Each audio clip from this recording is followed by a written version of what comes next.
एका व्यक्तीने बुरखा तर दुसऱ्यानं हेल्मेट घातले होते। दोघेही दुकानात पोहोचताच त्यांनी सराफ व्यावसायिक आणि त्यांच्या मुलाला धमकावले आणि दुकानदाराच्या खांद्यावर चाकूने मार केले।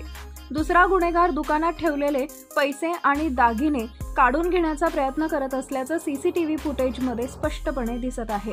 यावेळी बुरखा घातलेला एक चोरटा दुकानदाराला चाकूचा धाक दाखवत आहे। रॉबरी व्हायरल व्हिडिओ दरम्यान जखमी दुकानदाराने हिम्मत दाखवून चोरट्याला पकडण्याचा प्रयत्न केला आणि आरडाओरड केली।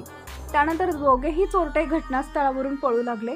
यावेळी दुकानात दुकानदाराच्या मुलानेही खुर्चीने वार केले, मात्र चोरटे घटनास्थळावरून पसार झाले। या दरोड्यादरम्यान दुकानदार शेषराम यांचे धाडस आणि त्यांच्या मुलाने केलेल्या आवाजामुळे दरोडा अयशस्वी झाला आणि लुटलेले सर्व पैसे आणि दागिने जागेवरच सोडून दोन्ही चोरटे पळून जातात। मिळालेल्या माहितीनुसार पोलीस ठाण्यापासून अवघ्या 25 मीटर अंतरावर हा दरोडा टाकण्याचा प्रयत्न करण्यात आलाय। जवळच उड्डाणपूल बांधण्यात आल्याने परिसरातील सुमारे 25 सीसीटीव्ही कॅमेरे हटवण्यात आले। पोलिसांनी दिलेल्या माहितीनुसार दरोडेखोरांनी हातमोजे घातले होते, त्यामुळे घटनास्थळावरून बोटांचे ठसे मिळालेले नाहीत।